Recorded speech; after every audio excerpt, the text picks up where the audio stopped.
Pegunungan yang megah itu tampak seperti seekor naga besar yang melingkar dan membumbung tinggi di antara awan-awan. Puncak-puncak gunung itu tampak seperti pedang yang menusuk cakrawala, berdiri tegak dan bangga. Disinilah pedang jahat Simu berkultivasi di dunia dewa palsu. Wosh! Ledakan sonik terdengar, dan sesosok tubuh menembus awan-awan. Orang itu tampak seperti makhluk surgawi, bergerak lincah dan memancarkan aura yang luar biasa. Ini adalah Lu Benwei, salah satu murid nominal pedang jahat Simu. Ada puncak yang terbalik di bagian terdalam dari awan yang tak terbatas di antara pegunungan itu. Tanaman merambat yang tak terhitung jumlahnya menjuntai di sana, tampak sangat kuno. Lu Benwei terbang sangat cepat, lalu perlahan turun ketika dia mendekati tempat ini. Dia tiba di platform datar di atas puncak yang terbalik, di mana ada banyak bangunan kuno.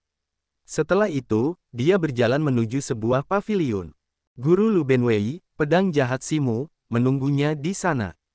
Aneh, mengapa guru tiba-tiba memanggilku? Lu Benwei bertanya-tanya pada dirinya sendiri, bingung. Gurunya jarang memanggilnya tanpa penjelasan apapun.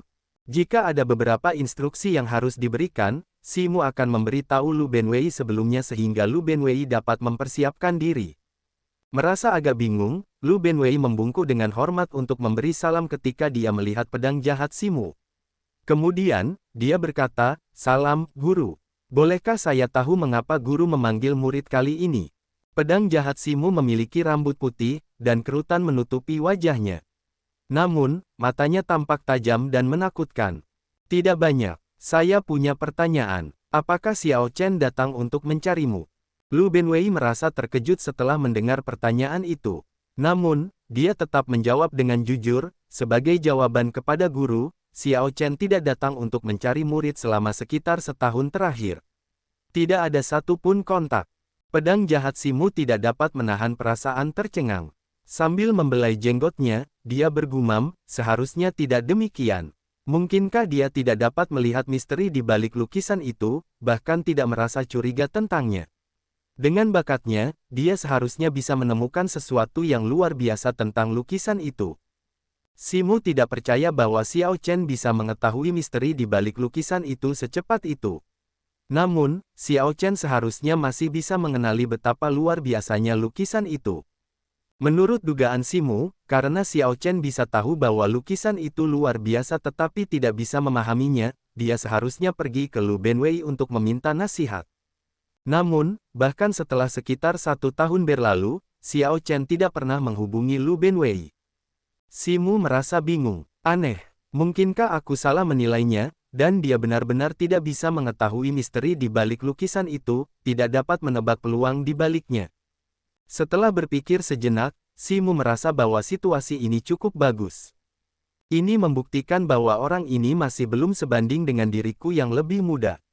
Hanya kebetulan saja dia berhasil mengalahkan patungku di menara ujian.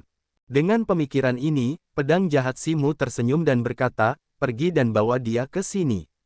Katakan padanya aku ingin bertemu dengannya."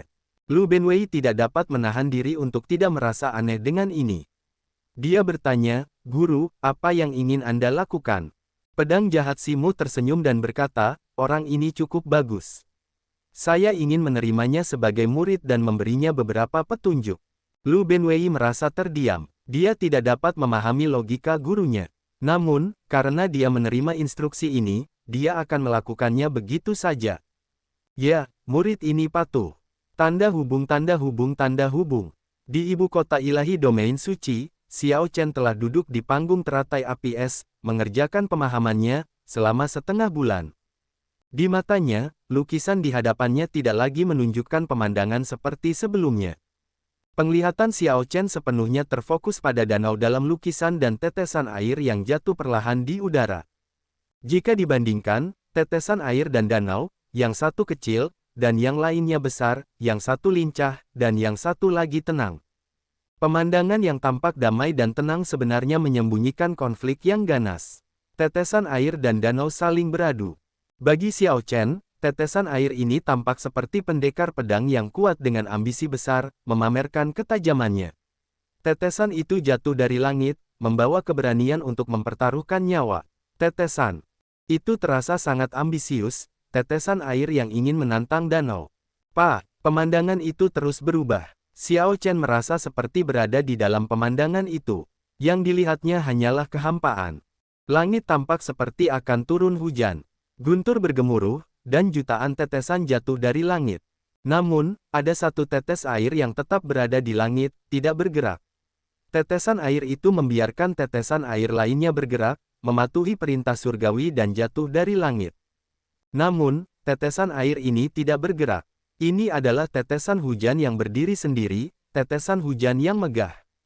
Wosh! Air hujan di tanah berkumpul menjadi aliran yang tak terhitung jumlahnya, perlahan membentuk sebuah danau di depan mata Xiao Chen. Danau itu semakin membesar. Namun, satu tetes air itu terus menggantung tinggi di langit, tak bergerak. Langit berubah marah. Awan badai berhamburan, dan matahari yang terik muncul di atas. Matahari memberikan hukuman atas nama surga, menggunakan kekuatan matahari untuk mencoba dan menguapkan tetesan air.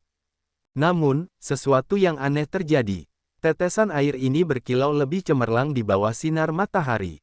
Itu tampak seperti kristal. Semakin terang dan semakin gemilang sinar matahari, semakin sombong dan lebih menyilaukan dan berkilau tetesan air itu. Matahari terbit dan terbenam. Matahari yang menyala-nyala ini memanggang tetesan air selama 3.333 tahun. Namun, tetesan air ini tetap sombong seperti sebelumnya, tidak berubah. Surga menjadi sangat marah. Surga menggunakan ribuan baut petir untuk menyambarnya, mencoba membasminya. 3.333 tahun berlalu. Tetesan air ini masih tidak berubah, tampak sombong seperti sebelumnya. Surga tetap marah, menggunakan angin kencang untuk menyiksa tetesan air. 3.333 tahun lagi. Matahari yang menyala-nyala, angin kencang, dan petir menyiksa tetesan air selama total 9.999 tahun. Namun, tetesan hujan ini tetap sombong seperti sebelumnya. Selama 9.999 tahun, kilat, angin kencang, dan terik matahari tidak dapat mengubah karakternya. Semua ini hanya berfungsi untuk membuat cahayanya lebih cemerlang, membersihkannya dari semua kotoran. Itu tampak seperti kristal dan semakin murni, tampak secantik iblis. Apa itu iblis? Sesuatu yang kesepian sepertiku, menghabiskan 10.000 tahun tergantung tinggi di langit. Keberadaan yang unik. Apa itu iblis? Sesuatu sepertiku, sombong dan tidak pernah takut pada kekuatan surgawi. Xiao Chen hanya menonton selama 9.999 tahun, menyaksikan tetesan air ini tergantung tinggi di langit, tidak mengubah karakternya. Pemandangan berubah, dan Xiao Chen pergi. Dia melihat tetesan air ini terus jatuh. Tetesan air ini menghantam danau yang luas dan langsung meledak. Cakrawala juga hancur saat ini. Tetesan hujan ini menjatuhkan semua air di danau ke udara. Setelah tetesan itu menembus danau, danau itu meledak. Tidak peduli berapa banyak air danau itu, tidak peduli seberapa luas danau itu tidak dapat menampung inti dari tetesan hujan ini. Boom! Xiao Chen merasa terkejut. Sesaat kemudian, dia terbangun. Keringat membasahi sekujur tubuhnya seolah-olah dia baru saja bermimpi sangat lama. Ketika dia melihat lukisan yang mengambang di hadapannya, pemandangan di dalamnya tidak berubah.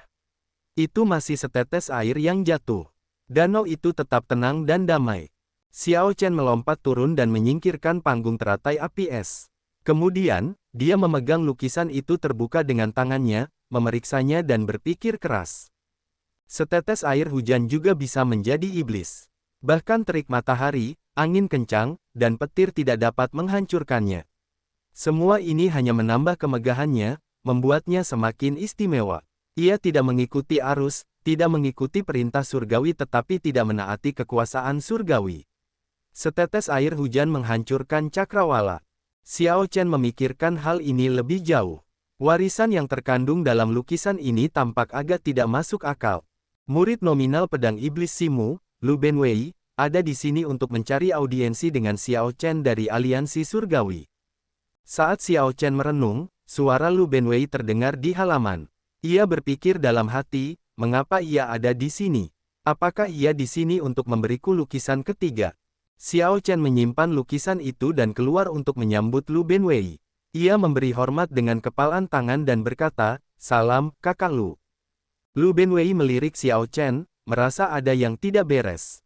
"Kulitmu tampak buruk. Apakah ada yang salah dengan kultivasimu?" Xiao Chen tahu bahwa ia terlalu menguras tenaganya saat ia berusaha memahami lukisan kedua. Ia baru saja akan menjawab dengan jujur dan meminta nasihat ketika Lu Benwei berkata, "Apakah kau perlu istirahat? Guruku ingin bertemu denganmu. Pedang jahat Simu ingin bertemu denganku." "Bagus, aku juga ingin bertemu dengannya." Xiao Chen merasa penasaran tentang seperti apa pedang jahat Simu ini. Ia ingin tahu mengapa Simu menghentikan semua dewa palsu yang ingin menerimanya sebagai murid, tetapi tidak menerimanya sebagai murid. Ia juga ingin tahu mengapa Simu memberinya lukisan pedang jahat. Ini semua adalah misteri baginya. "Tidak perlu, kita bisa pergi sekarang. Kakak Lu, tolong pimpin jalan." Xiao Chen segera menjawab, sama sekali tidak ragu. "Ikutlah denganku, kalau begitu." Lu Benwei mengangguk sedikit. Saat ia menilai Xiao Chen, ia berpikir dalam hati, "Aku heran mengapa guru tiba-tiba ingin menerima Xiao Chen sebagai murid nominal." Lu Benwei, yang memimpin jalan, tidak menjawab pertanyaan itu. Setelah beberapa saat, dia berkata, "Kita bisa membicarakan ini setelah kita bertemu guru. Karena dia tidak menyuruhku untuk memberitahumu, dia jelas tidak ingin kau tahu sebelum kau bertemu dengannya." Sungguh misterius, pikir Xiao Chen dalam hatinya. Jawaban seperti itu membuatnya semakin penasaran. Setelah 15 menit, keduanya perlahan menjauh dari ibu kota ilahi domain suci. Lu Benwei berkata dengan serius, "Ikuti aku dengan seksama. Aku akan membawamu melewati beberapa robekan spasial. Jangan sampai aku kehilangan jejak. Kalau tidak, itu akan sangat bermasalah." "Baiklah." Ketika Lu Benwei menyebutkan robekan spasial, Xiao Chen tidak bisa menahan diri untuk menjadi lebih berhati-hati. Akan sangat bermasalah jika dia tersesat. Lu Benwei mengatakan yang sebenarnya. Tidak lama setelah dia berbicara, sosoknya melintas, memasuki robekan spasial. Wosh, wosh, wosh. Xiao Chen dengan cepat mengikuti, tidak berani melambat. Setelah melewati 6 robekan spasial secara berurutan, pemandangan di hadapannya tiba-tiba melebar. Dia melihat pegunungan yang sangat luas diselimuti awan. Kadang-kadang, puncak gunung membelah awan. Puncak-puncak ini tampak seperti pedang tajam yang kuat yang bersinar dengan cahaya yang tajam dan menyilaukan. Ketika seseorang mencoba untuk memperhatikannya dengan saksama, mereka kembali bersembunyi di awan, membuat orang kagum. Karena seberapapun puncak gunung berkelok-kelok, akan ada banyak jenius iblis. Frasa ini segera muncul di benak Xiao Chen. Dia merasa bahwa puncak-puncak gunung ini memiliki sifat spiritual. Saat mereka membelah lautan awan, darahnya tidak bisa menahan diri untuk tidak melonjak. Niat pedangnya tampaknya ingin keluar dari tubuhnya untuk berbenturan dengan puncak-puncak gunung. Rasanya seperti puncak-puncak gunung itu bukan puncak gunung tetapi para pendekar pedang yang kuat. Dang! Sebelum Xiao Chen bisa bereaksi, dia tiba-tiba gagal menekan niat pedangnya, membiarkannya keluar. Sebuah puncak gunung muncul dari lautan awan dan mengirimkan niat pedang juga. Kedua niat pedang itu berbenturan dengan intens di lautan awan yang luas, menghasilkan dentang yang bergema di langit.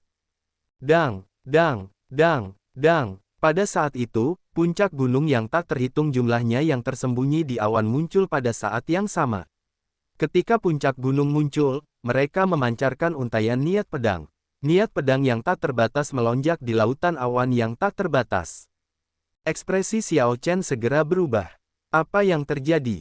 Kakak Lu?" Xiao Chen menoleh untuk melihat. Pada suatu saat, Lu Benwei telah menghilang tanpa suara. "Adik Xiao Chen, ini adalah ujian guru. Jangan khawatir." Suara Lu Benwei terdengar di benak Xiao Chen, tetapi dia tidak ditemukan dimanapun. Kakak senior, Xiao Chen ini tampaknya tidak begitu mengesankan, dia hanya melangkah beberapa langkah, dan dia tidak bisa lagi menahan niat pedang di tubuhnya. Di luar lautan awan, 5 orang berdiri berdampingan. Ada 4 laki-laki dan 1 perempuan, semuanya menatap Xiao Chen jauh di dalam lautan awan. Perempuan itu tampak anggun tak terbatas, memiliki kecantikan yang dapat menghancurkan bangsa. Dia tampak sangat menawan, tetapi dia menunjukkan ekspresi yang sedikit rumit saat dia memperhatikan Xiao Chen. Ini adalah putri suci naga putih kekaisaran naga ilahi, Liu Ruyue. Kelima orang ini adalah murid nominal pedang iblis Simu. Selain Lu Benwei, yang lainnya adalah pendatang baru dari faksi super. Mereka adalah orang-orang yang menunjukkan bakat luar biasa untuk dao pedang, dan Simu telah tertarik pada mereka. Namun, dia tidak menjadikan satu pun dari mereka sebagai murid resmi. Saya pikir situasinya buruk. Dia terlalu ceroboh dan mengaktifkan ratusan puncak iblis. Yang dibutuhkan hanyalah satu untuk memukulnya, dan semuanya berakhir. Adik junior Liu, bagaimana menurutmu? Orang yang berbicara adalah seorang pria tampan dari tanah suci surga mendalam, yang bernama Zhang Yusan. Liu Ruyue merasa agak jijik di dalam hatinya, tetapi ekspresinya tidak berubah saat dia menjawab dengan acuh tak acuh, sulit untuk mengatakannya. Sambil tersenyum, Zhang Yusan membalas, bagaimana mungkin sulit untuk mengatakannya. Aku tidak percaya dia bisa mundur dengan aman. Dentang, tepat setelah Zhang Yusan berbicara, Xiao Chen menghunus pedangnya dan mulai menari di lautan awan. Dao pedang yang sempurna, menggunakan tubuh sebagai pedang dan menggunakan pikiranku sebagai pedang. Dalam sekejap ini, Xiao Chen memancarkan banyak helai cahaya pedang dari seluruh tubuhnya. Ding, ding, dang, dang. Rambut hitam halus Xiao Chen menari-nari saat dengungan pedang terdengar seperti musik sitar. Pada saat yang genting, dia mengeluarkan dao pedang sempurnanya hingga batasnya. Dalam sekejap, dia mengirimkan lebih dari 1000 serangan pedang, menguras energi esensi sejatinya hingga sepertiga. Ki pedang melonjak keluar, menerangi lautan awan dengan cahaya yang cemerlang. Xiao Chen menghadapi bahaya demi bahaya, menghalangi ratusan cahaya pedang dari pegunungan Vian. Ekspresi Zhang Yusan, yang baru saja berbicara, sedikit berubah, dan dia terdiam saat melihat pemandangan ini. Lu Benwei tetap diam. Sebelumnya, ketika Xiao Chen mengaktifkan ratusan puncak Vian, itu bukan karena dia ceroboh. Itu karena niat pedang di tubuhnya terlalu tajam, dan dia belum memahami domain dao pedang. Namun, ketajaman niat pedangnya melampaui 4 orang di samping Lu Benwei. Bagaimanapun, ini adalah seseorang yang membuat guru tertarik. Karena dia menghindari malapetaka pertama, sisa ujian seharusnya tidak menjadi masalah. Seperti yang diharapkan Lu Benwei. Ketika puncak Vian pertama muncul, Xiao Chen lengah. Itu cukup berbahaya, dan Xiao Chen hampir jatuh. Setelah mengatasi serangan pertama, Xiao Chen sekarang bisa mengeluarkan kekuatan normalnya. Akan lebih mudah baginya untuk menghadapi bagian-bagian selanjutnya. Segera, awan-awan berhamburan, dan puncak-puncak Vian mundur. Sebuah puncak gunung kuno yang terbalik dengan ribuan tanaman merambat yang menggantung muncul di hadapan Xiao Chen. Dia menarik pedangnya dan menyarungkannya, mengetahui bahwa dia telah lulus ujian dan dapat melihat senior Simu. Namun, Xiao Chen masih merasa agak kesal di dalam hatinya. Senior Simu ini sangat aneh. Jelas Simu yang ingin melihatnya, namun Simu mengujinya seperti itu. Jika itu di masa lalu, Xiao Chen akan pergi begitu saja, mengingat emosinya. Namun, Xiao Chen memikirkannya. Pihak lain adalah ahli dewa palsu, seorang pendekar pedang yang kuat. Tidak ada gunanya baginya untuk mengomel tentang pihak lain yang sedikit marah. Xiao Chen, seseorang memanggil Xiao Chen. Dia menoleh dan melihat Lu Benwei muncul, bersama 4 orang lainnya. Ekspresi Xiao Chen langsung berubah saat tatapannya jatuh pada Liu Ruyue. Tak disangka dia juga ada di sini. Mereka adalah murid nominal yang diterima guru, mereka semua adalah pendatang baru dari faksi super. Ayo kita pergi dan temui guru sekarang. Aku akan memperkenalkan mereka kepadamu nanti, Lu Benwei menjelaskan sambil menunjuk ke 4 orang itu. Selain Liu Ruyue, 3 orang lainnya tampak meremehkan Xiao Chen saat mereka menatapnya. Mereka bahkan tidak repot-repot menyapanya. Ketika Lu Benwei melihat pemandangan ini, dia tersenyum dingin pada dirinya sendiri. Ketiga orang ini memandang rendah Xiao Chen karena mereka sudah menjadi kaisar berdaulat setengah langkah, memahami domain pedang Dao, dan menjadi murid nominal sejak lama. Namun, mereka tidak tahu bahwa guru lebih menganggap tinggi Xiao Chen, yang belum pernah dia temui, daripada mereka berempat. Dia bahkan memberi Xiao Chen 2 lukisan warisan pedang jahat.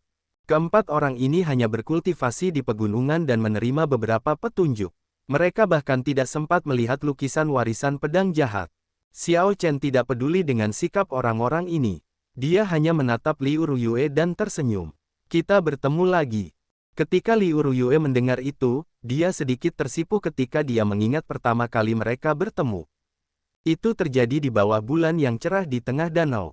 Xiao Chen mengejutkannya dan mencium tangannya. Namun, Liu Ruyue segera menenangkan emosinya. Dia berkata dengan serius, memang, kita bertemu lagi. Ini adalah dunia dewa palsu, jadi aku tidak akan mengungkit masalah antara kamu dan Kekaisaran Naga Ilahi. Namun, jika kamu berani menggangguku di sini, aku tidak keberatan menangkapmu dan membawamu kembali ke Kekaisaran. Di permukaan, Xiao Chen masih dicari di Kekaisaran Naga Ilahi. Sebagai putri suci naga putih, Liu Ruyue secara alami memiliki tugas untuk menangkapnya dan membawanya kembali ke Kekaisaran Naga Ilahi. Meskipun Liu Ruyue mengatakan itu, dia tidak berniat melakukannya karena adik perempuannya. Liu Ruyue mengatakan itu murni untuk mencegah Xiao Chen mempersulitnya. Di satu sisi, orang ini tidak menghormatinya. Di sisi lain, dia telah melalui hidup dan mati dengan adik perempuannya. Akan lebih baik jika mereka berdua menjaga jarak satu sama lain. Terima kasih banyak. Xiao Chen tersenyum tipis setelah mendengar itu. Kemudian, dia mengungkapkan rasa terima kasihnya. Namun, kesedihan yang mendalam masih ada di kedalaman matanya. Jika itu di masa lalu, Liu Ruyue tidak akan mengatakan hal seperti itu. Dia akan bergegas untuk memanjakannya. Namun, keduanya, yang pernah saling mencintai, sekarang seperti orang asing ketika mereka berdiri bersama. Xiao Chen tersenyum dengan sungguh-sungguh, membuat wajahnya yang halus menyenangkan untuk dilihat, seperti gunung es yang mencair. Namun, tidak ada yang bisa memahami kesedihan yang tak terlukiskan di balik senyum ini. Meski begitu, Xiao Chen masih merasa bahagia. Senyum ini datang dari hatinya, itu tulus. Adapun kesedihan dan ketidakberdayaannya, dia akan menyimpannya untuk dirinya sendiri. Ayo pergi, kalau begitu. Lu Benwei tidak berpikir berlebihan. Merasa bahwa tuannya sedang menunggu, dia memanggil semua orang untuk mengikuti. Ancaman Zhang Yusan bergema di telinga Xiao Chen. Namun, Xiao Chen tidak mendengarnya. Xiao Chen tenggelam dalam ingatannya. Melihat Liu Ruyue lagi membuat emosinya kacau. Dia sama sekali tidak bisa diganggu oleh lalat seperti Zhang Yusan. Burung nasar darah iblis muncul dan berubah menjadi burung merah kecil yang cantik dan bertengger di bahu Xiao Chen. Kemudian, ia berkata dengan marah, "Tuan, orang ini sangat menjijikkan. Haruskah aku memberinya pelajaran?" Xiao Chen menjawab dengan acuh tak acuh, dia hanya seekor lalat, tidak perlu peduli padanya. Dia mengikuti kelompok itu. Setelah sekitar 7 atau 8 menit, dia melihat pedang jahat Simu di aula besar. Aula besar yang polos dan sederhana itu memiliki dekorasi sederhana yang tidak sesuai dengan banyak eksterior yang bervariasi. Lu Benwei melangkah maju dan membungkuk. Kemudian, semua orang memberi hormat dengan tangan terkepal dan menyapa, "Salam, Tuan." Saat Xiao Chen membungkuk, dia diam-diam menilai pedang jahat Simu. Simu tampak sangat tua, rambut putih menutupi kepalanya, dan kerutan memenuhi wajahnya. Saat dia melihat kelompok itu, dia mengangguk sedikit. Xiao Chen berpikir dalam hati, Simu senior di hadapanku ini sangat berbeda dari yang kulihat di menara ujian. Simu senior di menara ujian tampak sangat tampan, dengan kecantikan dan keelokan yang tidak feminin. Dia memiliki aura seorang iblis, sesuai dengan nama pedang iblis. Simu senior di hadapan Xiao Chen ini memancarkan aura yang luar biasa tetapi merupakan seorang lelaki tua yang lesu, tampak sangat biasa. Jika ada sesuatu yang istimewa tentang lelaki tua ini, itu adalah matanya. Matanya masih bersinar dengan ketajaman masa lalunya sementara juga menunjukkan kedalaman dan keluasan yang berasal dari usia. Dalam ketaatan pada perintah guru, murid dan berbagai saudara juniornya ada di sini, bersama dengan Tuan Muda Xiao. Setelah melakukan perkenalan, Lu Benwei membawa Liu Ruyue, Zhang Yusan, dan yang lainnya keluar dari aula untuk menonton dari kejauhan. "Salam, Simu senior. Saya merasa terhormat bahwa Anda memanggil saya." Xiao Chen melangkah maju dan membungkuk dengan formal untuk memberi salam, mengungkapkan rasa hormat dan kekagumannya pada seorang ahli dewa palsu. Ada rasa hormat yang tulus di hati Xiao Chen. Mengolah dao bela diri itu sulit dan menjadi lebih sulit lagi setelah alam surgawi hancur. Sejak saat itu, melewati batas kematian untuk menjadi kaisar berdaulat adalah hal yang langka. Orang-orang yang berhasil melakukan hal ini dapat mendominasi wilayah mereka, dianggap sebagai ahli yang kuat. Mereka yang dapat menyalakan api ilahi mereka dan melampaui kaisar berdaulat untuk menjadi dewa palsu bahkan lebih langka lagi. Dewa palsu sudah berada di puncak zaman bela diri. Semua dewa palsu adalah orang-orang kuat yang layak dihormati. Selain Lu Benwei, Liu Ruyue dan murid-murid lainnya tidak tahu mengapa Simu memanggil Xiao Chen.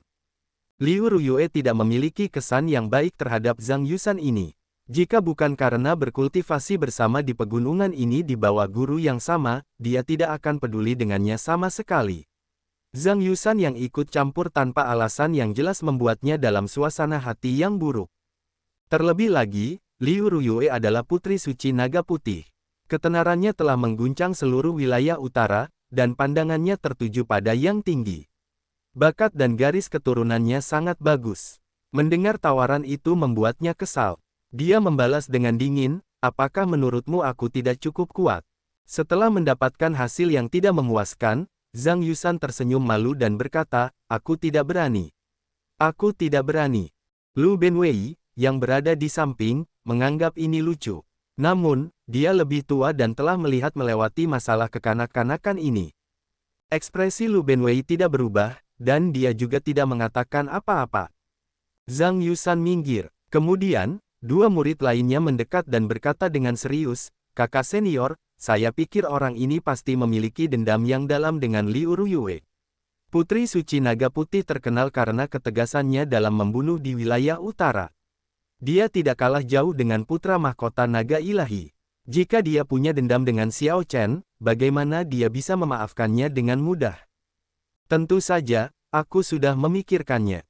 Aku hanya mengujinya tadi, seharusnya kurang lebih akurat. Zhang Yusan menatap Xiao Chen, yang berdiri tegak di aula. Cahaya dingin melintas di matanya, dan dia berhenti berbicara. Menurutmu mengapa guru mencari orang ini? Mungkinkah dia ingin menjadikan orang ini sebagai murid?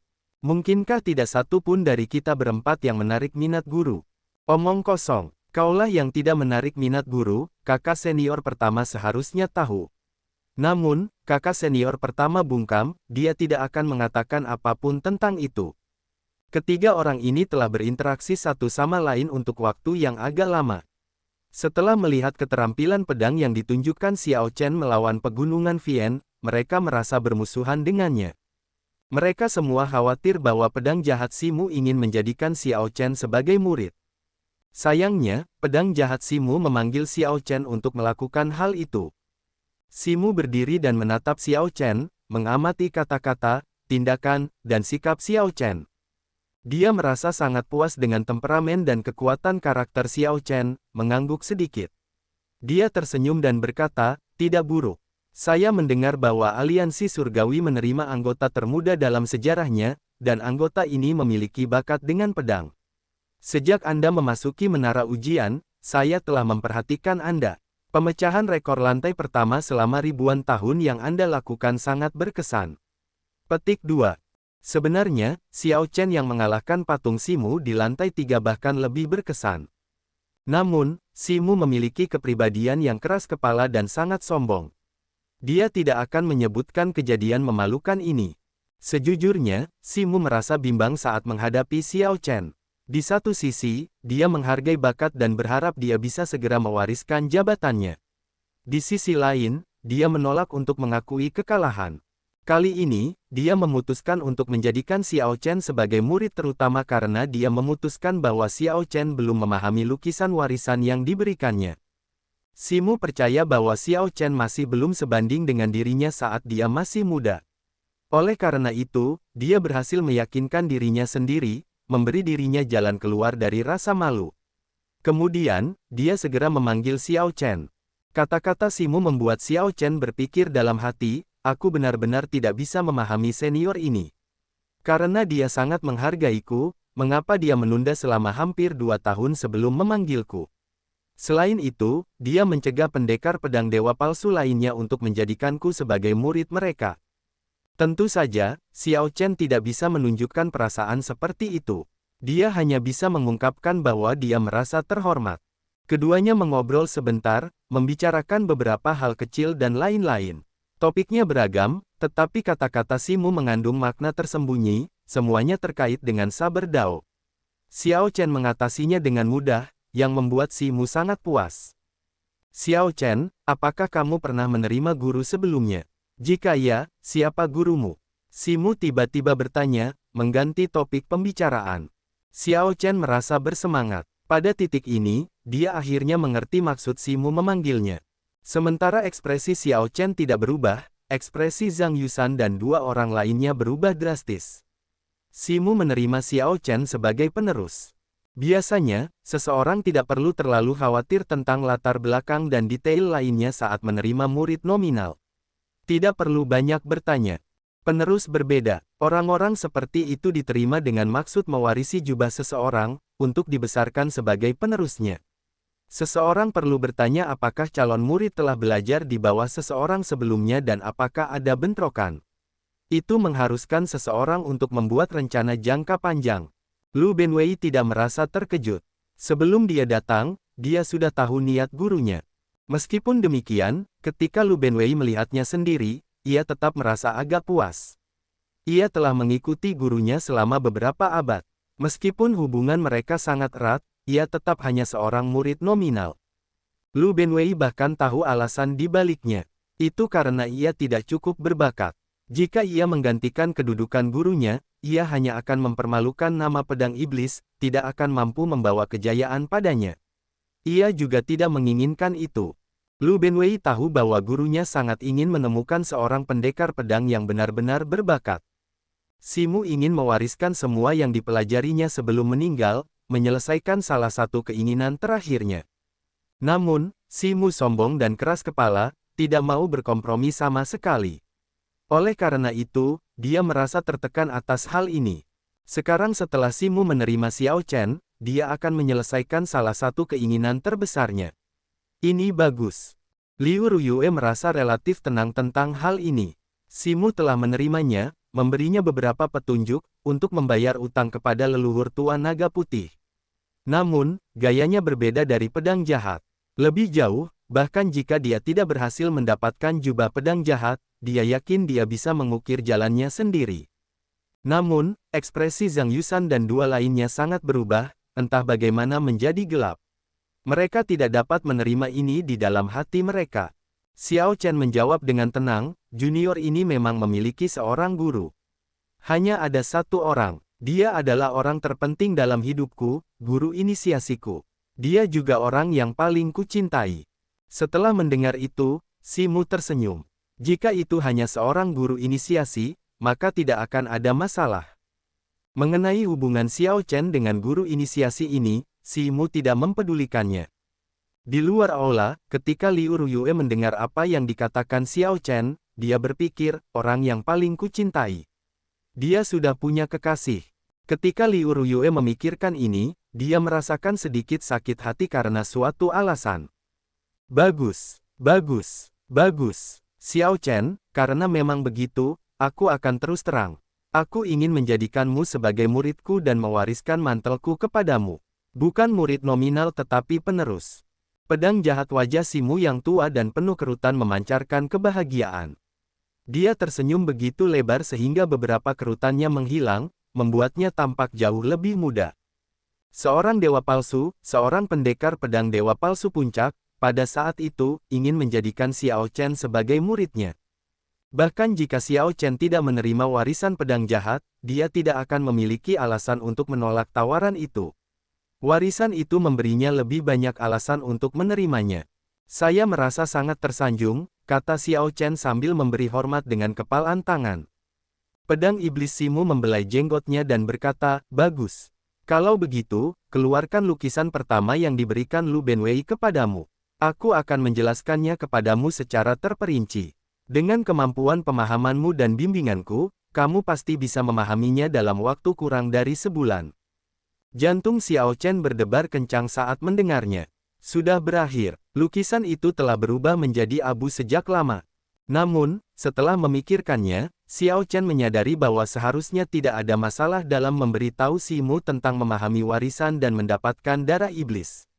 Bagaimanapun, dia sudah menjadi murid pihak lain. Melapor kepada guru, murid ini sudah memahami lukisan pertama, dan lukisan itu berubah menjadi abu. Aku tidak dapat mengeluarkannya. Saat ini, aku sedang berusaha memahami lukisan kedua. Namun, ada bagian yang tidak ku mengerti. Bagaimana mungkin setetes air hujan menghancurkan cakrawala? Kata Xiao Chen, mencari petunjuk saat mengeluarkan lukisan kedua. Namun, Si Mu tetap diam untuk waktu yang lama setelah Xiao Chen berbicara. Xiao Chen terus memegang lukisan itu terbuka, langsung merasa agak canggung.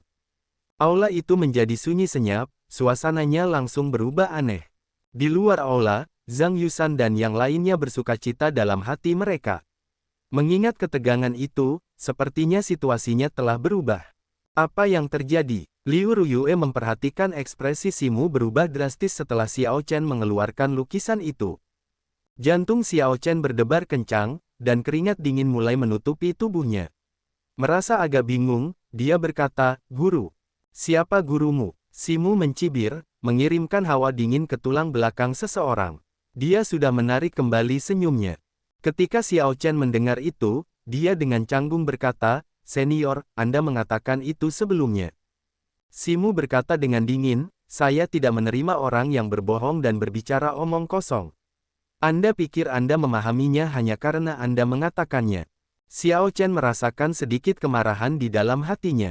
Bahkan jika Anda seorang senior, bahkan jika Anda adalah seorang ahli dewa palsu yang berdiri di puncak martial Dao, bahkan jika saya bahkan tidak sebanding dengan seekor semut di hadapan Anda, tidak perlu membodohi saya seperti itu. Anda adalah orang yang memberi saya lukisan itu dan mencegah para ahli dewa palsu lainnya menerima saya. Anda adalah orang yang memanggil saya dan ingin menerima saya sebagai murid Anda. Bukan saya, Xiao Chen, yang memohon Anda untuk menerima saya. Apa salah saya? Apa maksud Anda, berbohong dan berbicara omong kosong? Saya, Xiao Chen, tidak pernah menyombongkan diri. Jika saya mengatakan satu, itu adalah satu. Perhatikan baik-baik dan lihat apakah saya memahaminya atau tidak. Xiao Chen marah. Sebelumnya, dia sudah harus menekan emosinya ketika dia melihat Liu Ruyue. Sekarang botolnya pecah, dia tidak bisa menahan emosinya lagi. Rasa hormatnya kepada para ahli dewa palsu terlempar ke belakang pikirannya. Darah panas Xiao Chen melonjak. Niat pedang muncul di sekujur tubuhnya, meledak dengan amarah di hatinya. Dia menghunus pedangnya dan mengarahkannya ke langit. Tanah tampaknya merasakan amarah dan ketidakbahagiaannya, beresonansi dengan gerakan pedangnya seolah-olah itu hidup. Itu mulai melonjak dan bergelombang seperti ombak. Apa itu iblis? Semua hal bersukacita bersamaku. Ribuan helai cahaya pedang langsung meledak keluar dari tanah. Lampu pedang langsung menembus ribuan lubang di aula, meskipun formasi memperkuatnya. Sinar cahaya masuk melalui lubang-lubang dan mengenai Xiao Chen, memperlihatkan keganasan pedang jahat. Cahaya itu hanya ada selama sedetik. Pada saat berikutnya, aula kuno itu runtuh. Aula kuno ini, yang telah ada entah berapa lama, berubah menjadi puing-puing tak bernyawa. Di luar aula, Zhang Lusan dan yang lainnya tercengang dan terperangah. Pada saat ini, mereka dikejutkan oleh sikap Xiao Chen. "Senior, apakah aku berbicara omong kosong?" Xiao Chen bertanya dengan serius sambil menarik pedangnya dan menyarungkannya. Ekspresi pedang jahat Si Mu berubah semakin tidak sedap dipandang. Aura yang dipancarkannya membuat orang berdebar-debar. Xiao Chen merasa sangat tidak berarti di hadapannya. Namun, dia sudah melampiaskan emosinya. Bahkan jika dia mati di tangan pihak lain, dia akan menerimanya. Xiao Chen tidak akan berkompromi jika dia tidak salah. Puci. Tepat saat Zhang Yusan dan yang lainnya mengantisipasi Si Mu membunuh Xiao Chen dengan serangan telapak tangan, Si Mu memuntahkan seteguk darah. Setelah memuntahkan darah, wajah tua itu tampak semakin menua. Si Mu bahkan gemetar. Xiao Chen merasa tertegun, agak bingung. "Tuan, dasar orang aneh. Beraninya dia tidak menghormati guru. Bunuh dia." Melihat situasi itu, Zhang Yusan bersorak gembira dalam hatinya. Dia tahu bahwa kesempatannya telah tiba. Ini adalah kesempatan yang sangat bagus untuk membunuh Xiao Chen.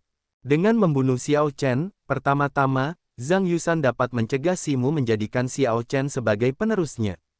Kedua, dia dapat mencegah apapun terjadi antara Liu Ruyue dan Xiao Chen. Dia dapat membunuh dua burung dengan satu batu. Sebelumnya, Xiao Chen mengejutkan para murid nominal dengan All Things Rejoicing Together miliknya. Jika dia tumbuh dan membentuk segel ilahi, dia akan menjadi lebih luar biasa.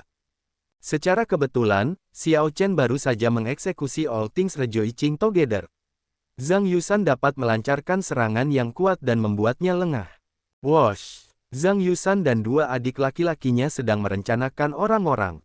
Dengan seseorang yang memimpin, dua lainnya segera memahami niatnya. Ketika mereka menyerang, mereka tidak menunjukkan belas kasihan, sepenuhnya mengeluarkan kekuatan kaisar berdaulat setengah langkah. Sebelum Liu Ruyue sempat bereaksi, ketiganya menyerbu dan melancarkan berbagai jurus mematikan di atas Xiao Chen, menutup semua jalur pelarian. Apapun yang dilakukan Xiao Chen, jurus mematikan akan menyerangnya. Begitu itu terjadi, dia akan terluka parah. Kemudian, mereka tinggal menghabisinya dengan jurus lain. Xiao Chen kebingungan saat melihat Simu memuntahkan darah, perhatiannya sepenuhnya terfokus pada senior ini, tidak tahu apa yang terjadi. Saat Xiao Chen bereaksi, ketiganya sudah menyerbu dan memanfaatkan kesempatan. Tak pelak, sikap tidak tahu malu mereka membuat Xiao Chen marah. Karena selalu bersikap tegas, dia langsung memahami situasinya. Ketiganya adalah kaisar berdaulat setengah langkah, kultivasi mereka menekan kultivasinya, dan mereka melancarkan jurus mematikan. Dia baru saja melancarkan semua hal bergembira bersama, menghabiskan banyak energi jiwa dan energi esensi sejatinya. Bahkan jika dia mengeluarkan 120% kekuatannya dan menghindari dua jurus mematikan, dia tidak bisa menghindari jurus ketiga. Mengingat hal itu, tidak ada gunanya menghindar. Xiao Chen melihat sekeliling dan menatap Zhang Yusan. Kemudian, Xiao Chen mendengus dingin. Hanya Zhang Yusan yang tersisa di dunianya. Ekspresi Zhang Yusan berkedip ketika dia melihat kilatan tekad di mata Xiao Chen. Berdasarkan sikap Xiao Chen akan bahkan dengan risiko menerima dua gerakan mematikan, Xiao Chen bermaksud untuk melawan Zhang Yusan. Mundur. Pada saat kritis, Simu berteriak dingin. Tidak ada yang melihat gerakan apapun darinya, tetapi darah mengalir keluar dari Zhang Yusan dan dua lainnya saat sesuatu membuat mereka terbang. Setelah mereka mendarat, mereka jatuh dalam kondisi yang sangat menyedihkan. Bahkan jika aku ingin membunuh, bukan hak kalian untuk bertindak atas namaku. Kalian bertiga, kurung diri kalian di penjara pedang petir selama 1 bulan. Zhang Yusan dan dua orang lainnya menunjukkan sedikit kebingungan di mata mereka. Simu telah mengumpulkan petir primal chaos di dunia dewa palsu dan menggunakan kekuatannya untuk menempa penjara pedang petir. Ini adalah tempat untuk melatih murid-muridnya di mana mereka dapat menjalani pelatihan pengalaman. Namun, tempat itu sangat mengerikan, benar-benar siksaan. Berlatih di sana selama 1 atau 2 hari tidak masalah. Namun, jika seseorang tinggal di sana selama sebulan, orang-orang biasa akan berakhir setengah mati. Namun, Zhang Yusan dan dua orang lainnya harus patuh. Sulit untuk mendapatkan dewa palsu untuk memberi mereka petunjuk, yang memungkinkan kekuatan mereka tumbuh dengan cepat. Meskipun mereka hanya murid nominal, banyak orang akan memohon untuk menjadi murid nominal bagi para ahli dewa palsu. Ketiga orang ini tidak mungkin melepaskan kesempatan ini dengan mudah. Ketiganya berlutut dan berkata, murid tahu kesalahannya. Kami akan segera mematuhi perintah guru. Ketiganya merasa agak kesal tetapi tetap patuh mundur dan menuju penjara pedang petir. Simu menatap Xiao Chen dalam diam untuk waktu yang lama. Kemudian, dia berbalik dan pergi tanpa mengatakan apapun. Xiao Chen merasa sangat bingung. Terkadang, tidak baik untuk memisahkan dengan jelas yang benar dan yang salah. Saat Xiao Chen melihat Simu pergi, dia merasa bersalah karena suatu alasan. Mungkin dia agak terlalu gegabah dan terlalu kasar sebelumnya. Tidak peduli apa, Simu yang memberinya lukisan warisan ini. Sebelumnya, ketika Zhang Yusan dan dua lainnya ingin membunuh Xiao Chen, Simu yang menanganinya. Liu Ruyue berkata dengan lembut, tidak kusangka guru sudah memberimu lukisan warisan. Sepertinya dia benar-benar ingin menjadikanmu penggantinya. Xiao Chen terkejut. Dia menoleh dan bertanya, lalu, mengapa dia tiba-tiba marah padaku? Liu Ruyue tetap diam, dia juga tidak mengerti. Guru sudah memberikan lukisan itu. Mengapa dia kesal karena Xiao Chen sudah memahaminya? Aku tidak tahu. Temperamen guru selalu aneh. Tidak ada yang bisa mengetahuinya, selain kakak senior pertama. Xiao Chen mendesah dalam hatinya, kerutan di antara alisnya menunjukkan kekhawatiran. Simu benar-benar tampak agak lemah. Darah esensi dewa palsu sangat berharga. Muntah satu suap saja bisa berakibat fatal. Mungkin Simu memiliki luka tersembunyi yang tidak pernah sembuh, mungkin yang sangat parah. Tindakan gegabah Xiao Chen tadi mungkin telah membuatnya marah hingga membiarkan luka tersembunyinya kambuh. Situasinya tidak tampak menggembirakan. Tidak tahu harus berbuat apa, Xiao Chen merasa sangat tertekan. Sebelumnya, aku mendengarmu mengatakan bahwa majikan pertamamu sudah menjadi kekasihmu, kan? Liu Ruyue tiba-tiba bertanya pada saat ini. Ketika Xiao Chen mendengar itu, hatinya yang awalnya tertekan menjadi semakin sedih. Kekasihku itu begitu dekat namun begitu jauh.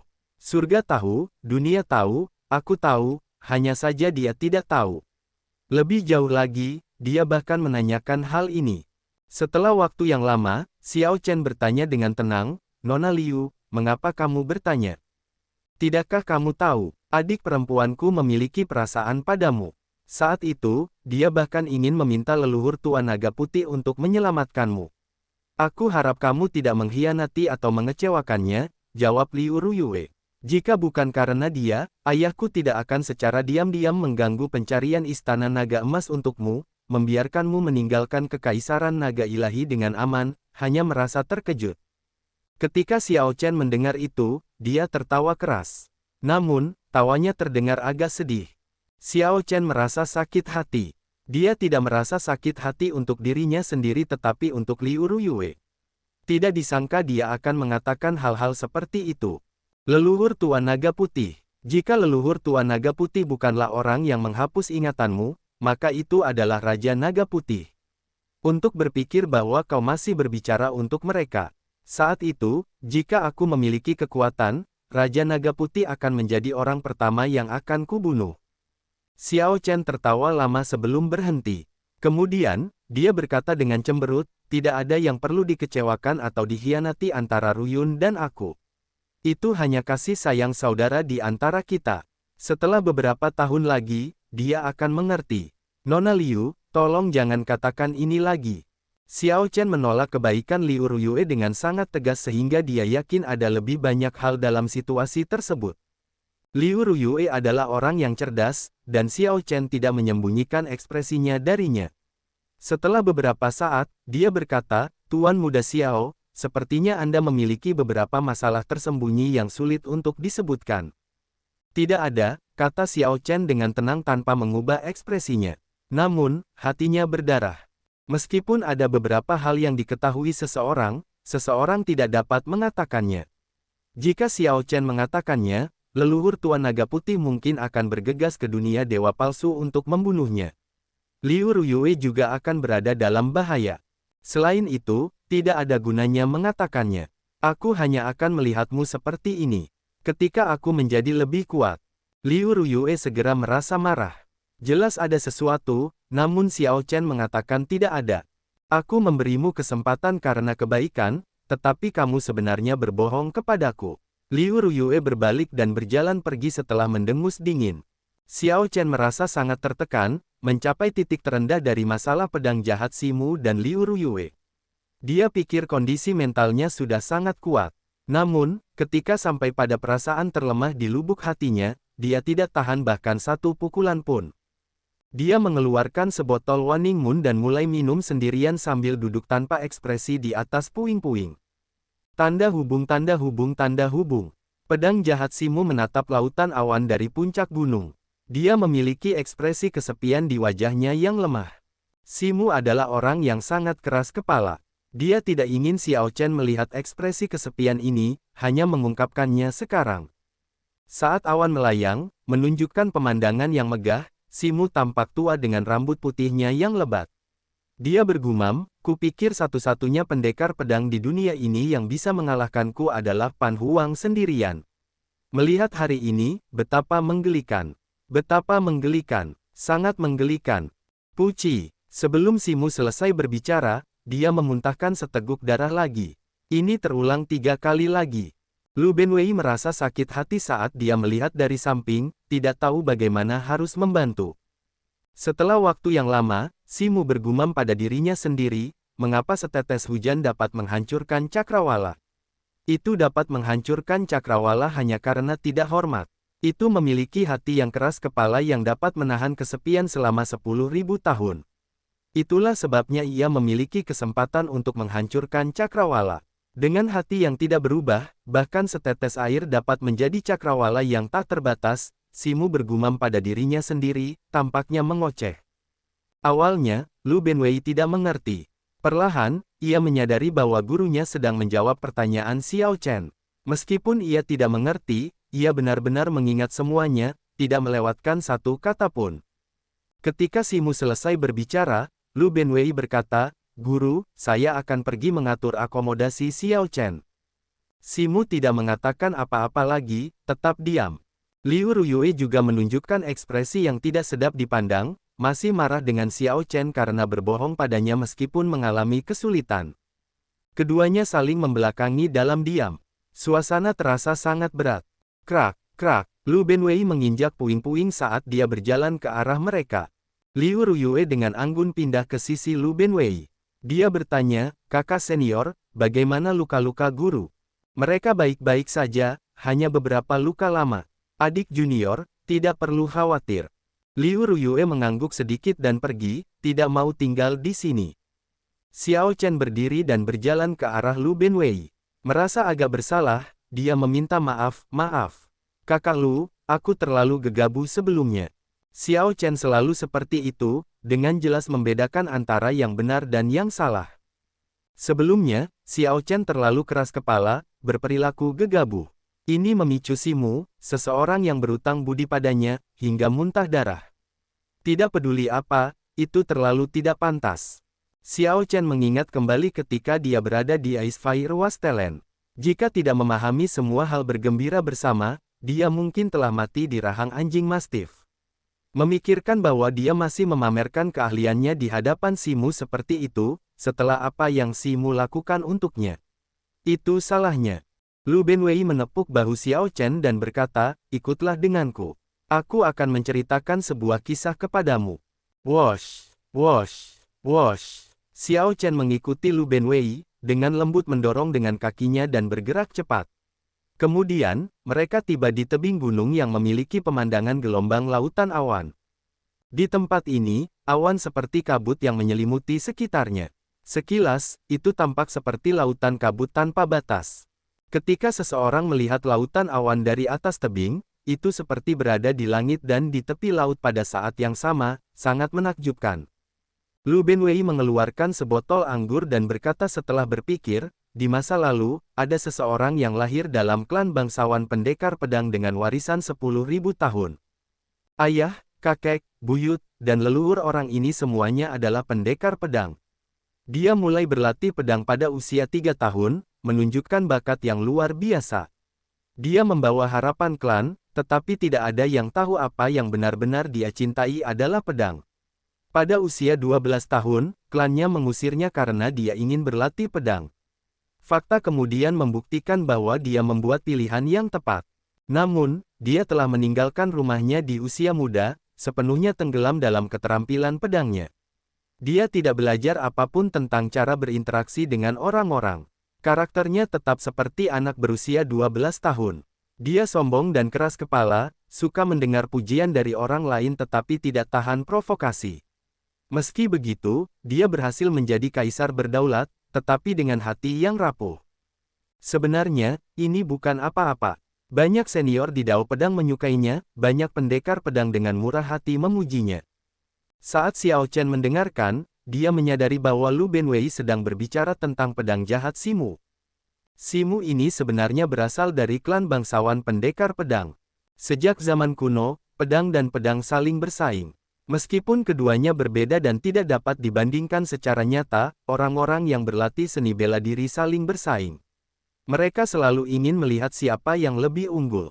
Klan bangsawan pendekar pedang, yang memiliki warisan 10.000 tahun, akan menganggap pemisahan antara pedang dan pedang sangat penting. Jika bukan karena dengan keras kepala berfokus pada dao pedang, menunjukkan cinta padanya, mereka tidak dapat menciptakan suasana di mana pedang adalah yang tertinggi. Tanpa suasana seperti itu, klan bangsawan pendekar pedang tidak dapat meninggalkan warisan 10.000 tahun atau lebih. Bagi keturunan klan bangsawan seperti itu, di mana mereka berfokus pada pedang, mengambil pedang akan menjadi hal yang memalukan. Ejekan dan kesulitan yang dihadapi dapat dengan mudah dibayangkan. Oleh karena itu, Simu meninggalkan rumah pada usia 12 tahun, meninggalkan klan bangsawan pendekar pedang dengan warisan 10.000 tahun. Namun, sepertinya ada sesuatu yang terjadi. Lu Benwei terdiam cukup lama sebelum melanjutkan, tidak banyak yang seharusnya terjadi. Namun, mengingat harga dirinya, keras kepala, dan hatinya yang rapuh, dia ingin kembali ke rumah setelah naik pangkat menjadi kaisar berdaulat. Dia ingin menunjukkan prestasinya kepada ayah dan klannya, membuktikan dirinya. Xiao Chen berpikir dalam hati. Ini sangat normal, semua orang ingin membuktikan diri. Dia mungkin ingin berkata, dulu, kalian semua tidak mau membiarkanku berlatih pedang, mengejekku dan mempersulitku. Sekarang, aku kembali dengan kejayaan. Namun, dia bertemu dengan seorang jenius pedang dao yang hanya datang sekali dalam 10.000 tahun di klan. Selain itu, orang ini adalah sepupunya yang lebih muda, yang memiliki hubungan darah dengannya. Meskipun kultivasinya lebih rendah, orang itu menggunakan pedang sepanjang 1 meter untuk mematahkan pedangnya di depan tetua klan, ayahnya, dan kakeknya, yang membuatnya kalah telak. Ketika Xiao Chen mendengar itu, dia mencoba menempatkan dirinya pada posisi Simu. Dia langsung mengerti betapa malunya Simu saat itu. Simu awalnya hanya ingin membuktikan bahwa dia benar. Tanpa diduga, dia akhirnya membuktikan dirinya salah. Terlebih lagi, seseorang dengan kultivasi yang lebih lemah darinya mematahkan pedang di hatinya. Bagi Simu, yang ingin pamer, ini akan menjadi penghinaan yang fatal. Xiao Chen dapat membayangkan bahwa saat itu, klan Simu pasti memandangnya dengan jijik dan tersenyum dingin. Tidak perlu mengasihani diri sendiri. Dia hanya perlu bekerja keras dan kembali di masa depan, gumam Xiao Chen ketika mendengar ini, nadanya penuh dengan tekad dan aspirasi. Itu benar, orang itu juga berpikiran sama. Kemunduran sesaat tidak ada apa-apanya. Namun, ada hal lain yang terjadi saat ini. Tiba-tiba, monster bersenjatakan pedang muncul di alam 1000 besar. Tidak ada yang tahu dari mana orang ini berasal, dia tiba-tiba muncul, menunjukkan keterampilan pedang yang mencapai kesempurnaan. Ketika dia muncul di alam besar pusat, dia bangkit dengan cepat seperti komet, membuat gelombang besar di antara para pendekar pedang. Ini adalah junior yang bahkan lebih berbakat daripada guru. Keterampilan pedangnya terlalu mempesona, terlalu menakjubkan. Saat menyebut orang ini, sedikit kesedihan melintas di mata Lu Benwei. Dia berhenti membuat referensi samar ke Simu dan langsung mengatakannya. Monster yang tiba-tiba muncul ini lebih berbakat daripada guru. Ketika kabar tentangnya sampai ke telinga guru, tentu saja, guru tidak mengakuinya.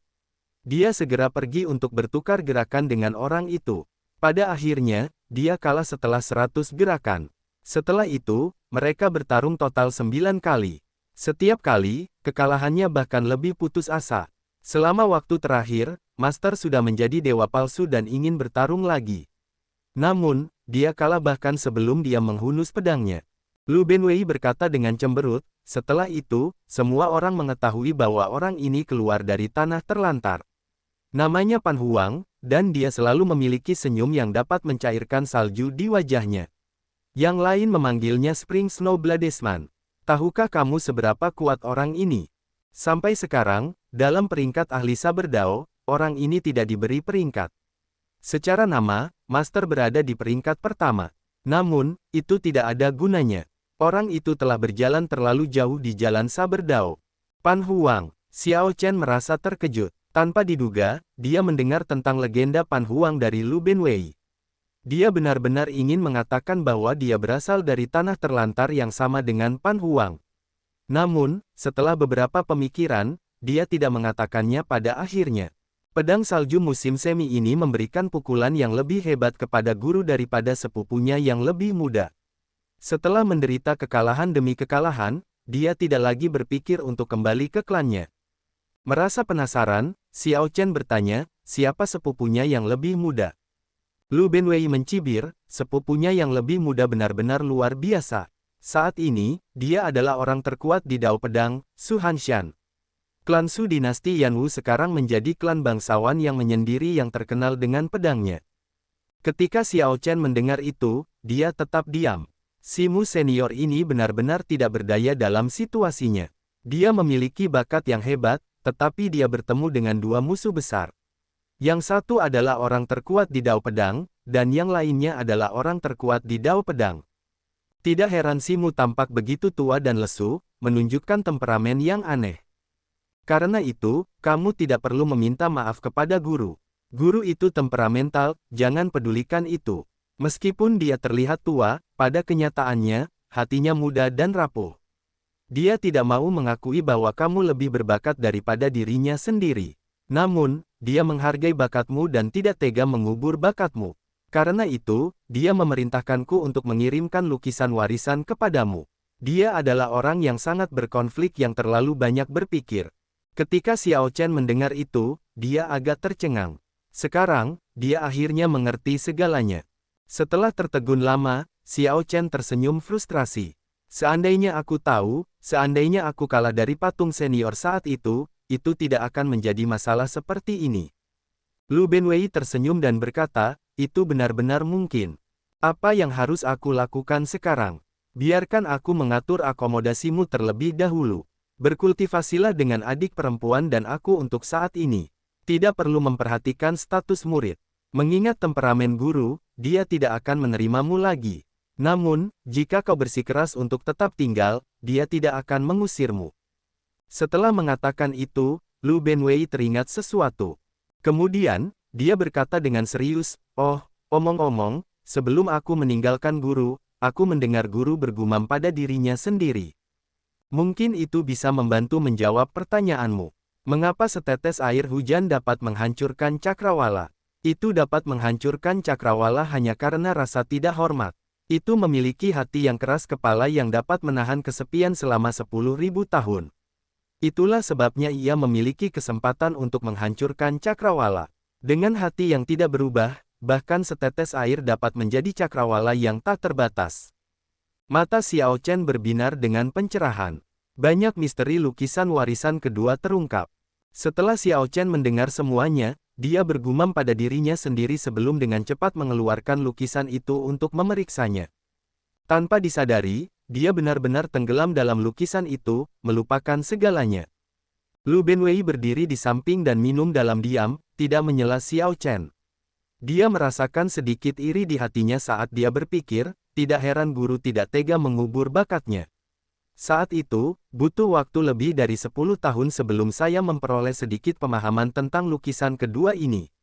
Saya hampir tenggelam terlalu dalam di dalamnya, tidak dapat berhenti membacanya. Sejak saat itu, guru melarang saya mempelajari warisan pedang iblis karena itu hanya akan lebih banyak merugikan daripada menguntungkan saya.